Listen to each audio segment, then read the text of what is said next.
with love. Narito tayo muli sa ating palatuntunan, #blessings. At ako po si Bishop Milo Vergara ng Diocese of Pasig.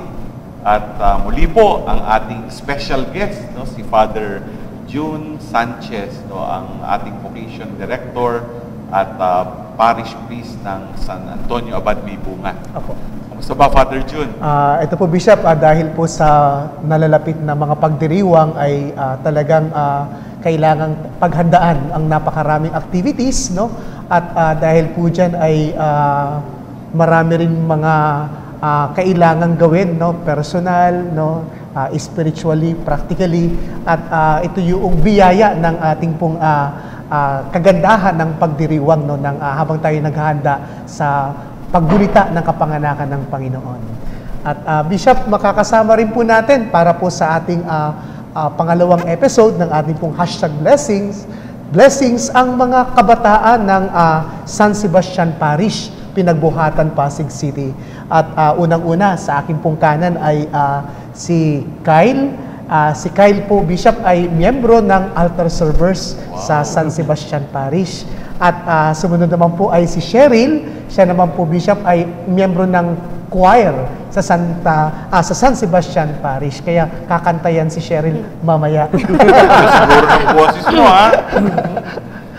nakakatuwa naman, San Sebastian kayo. Katulad nung nakaraang episode, kinakamusta ko yung parish priest. Kamusta ba si Father Vic, ang ating parish priest? Okay naman po. Palaging ganyan. Okay daw, Sabi ko talaga, pag tinatanong na obispo, okay walang masama, Anyway, maganda yung topic natin last episode, di ba? Opo, Bishop. Kasi nung unang linggo ng Adbyento, tungkol ito sa paghahanda. Ngayon naman, sa tingin ko, nung nakita natin yung kahalaga ng paghahanda, hindi lang ito panlabas. Sa tingin ko, yung panloob.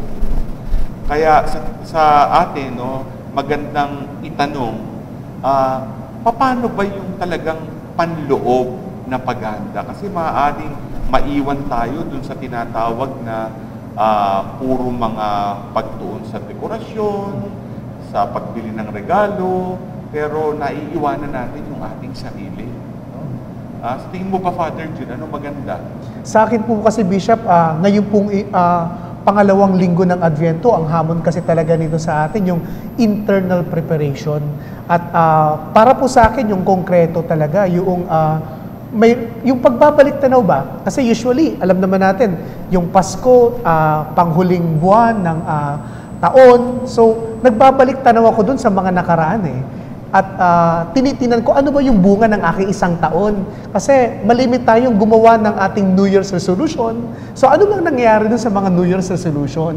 At hindi ko maikakaila na sa mga nakaraang buwan na yon, mga araw na iyon, bago dumating ang Disyembre, marami akong pagkukulang, pagkakamali, pagkakasala bilang tao, bilang pare. At ina-acknowledge ko ito. At ito yung para sa akin, pamamaraan ko na makita yung tunay na kaganapan ng pagsilang ni Kristo. Yung paghahanda ko internally, yung pagsisisi. Maganda, pagsisisi. Tingin ko importanteng makita yan kasi pag nagkaroon ka ng pagsiyasat ng konsyensya, ng buti mo, talagang nakikita mo yung kakulangan mo, at kailangan magsisi ka rin sa iyong mga kasalanan. Opo. Maganda maitanong si Kyle tsaka si Cheryl, di Ayun. ba? Ano ba? Ikaw muna. So, sabi nga po ni Father June, internally, yung pagsisisi natin, marami tayong ginagawa. Kadalasan, nagfo-focus tayo sa decoration nga po, tuwing Pasko, lagi nakatuon sa decoration, sa lakad sa labas. Pero, yung personally po, yung paghahanda, yung pag-attend ng mga recollections, lalo na yung tuwing simbang gabi, iba-ibang gospel, iba-iba ang naririnig nating homilya, ay yung salita ng Diyos, yun ay tumutulong sa akin para ihanda ang aking sarili sa pagdating ni Kristo. Maganda maitanong sa iyo, Kyle, sa iyong sarili, meron ka bang maibabahagi na isa na pwede mo namang ma-share sa atin na parang inusok ng Panginoon yung konsyensya mo na itong mga nakaraan siguro mga taon, baka naging mahalaga sa iyo, na naging daan para sa pagsisisi? So isa pong karanasan ko, no, yung itong aking hindi na masyadong paglilingkod, bihirang paglilingkod ng mga nakarang buwan. So naging matamlay? Naging matamlay. Parang ano ba, tinamad ka ba? Dahil siguro hindi na-focus ako sa paninira ng iba, pero para sa akin, sinabi nga ng ibang pari na nakausap ko, lalo na yung mga pari na malapit sa akin, tuloy lang sa paglilingkod. Dahil yan ang ating pinangakuan sa Diyos. So, at the end of the day, it is between you and God. Alam mo, tao lang tayo eh. No? Sabi nga, magandang naibahagi mo yan na dumadating sa buhay natin minsan, tayo ay nasasali, no? Yung personalidad natin, yung pag-uugali natin, tapos dahil din nagre-react tayo. Pero maganda, no? Parang nagkaroon ng wake-up call sa iyo. No? Sabi, hindi dapat ito. No? So kahit papano, naantig yung konsyensya mo, no? At medyo ito ngayon ay naging daan para sa hindi lang pagsisisi, ba't ko ba nagawa to? Ba't ba ako tumigil dito sa paglilingkod ko? Siguro dapat ipagpatuloy ko. Ikaw naman, Cheryl, meron pa bang karanasan? Sa akin po, nung ako po, bahagi po ng choir po, yun po, marami pong mga ginagawang mga preparation, mga ganun po. So, para sa akin po, bilang choir po, yung pagsisisi po, ang inaano ko po is yung parang, yung pong, naiiyak ka. Hindi po. Parang nagsisisi ka, baka kinakabahan ka. Hindi po. Dahan lang. Yun nga po yung nasabi po ni Kyle na yung preparation po, yung pagsisisi is yung pag-attend po ng confession, ganun po. Tapos po, yung pong sigad nga po, nakakausap po natin sa pamagitan po ng silent. Ayan, silent. Opo, yes po. So, doon po, minsan po, ako po, kapag bago matulog po, nasa isang tabi lang po ako, tapos nananalangin po ako. Yung pong mga problema po, ganyan po. Tapos po yung mga problemang dumadating sa pagiging choir, ganyan. Ayan, So, iniisip ko po siya, natanong ko po si God, bakit po ganito po yung nangyayari po?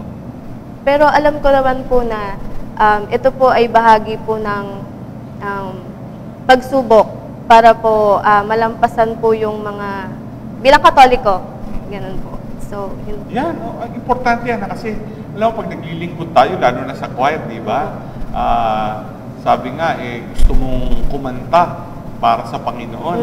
Pero minsan, dumadating ang pagkakataon, lahat nagpapagalingan ng kanta, lahat magagaling, di ba?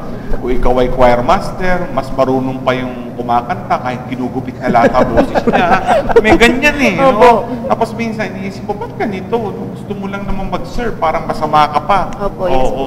Pero at least nakikita mo, namumulatan ka na hindi naman ito dapat na maging direksyon, no, ng iyong paglilingkod na parang ikaw ay, sabi nga, katulad ni Kyle, na parang mapufrustrate to serve. No? Minsan may pagtatanong ka kay Lord, importante rin magtanong eh. No? Pero dumadating, no, pag nananahimik ka, nagdadasal ka, you go back to your senses. At sa tingin ko, dito tayo mapalad, no? Dahil kapag tayo ay nagsisisi, no, merong isang sakramento ang simbahan kung saan tayo dinadala. At yan ang kumpisan. Ewan ko kung tama, Father Jude, di ba? Sa Lent, talagang may kumpisalang bayan. Pero meron din sa Advent, sa Advent, no? Opo. Kayo ba meron sa inyong parokya, vicariate? Sa vicariate po natin, Bishop, mayroon po. In fact, nagsimula na po ito sa mga parokya po natin.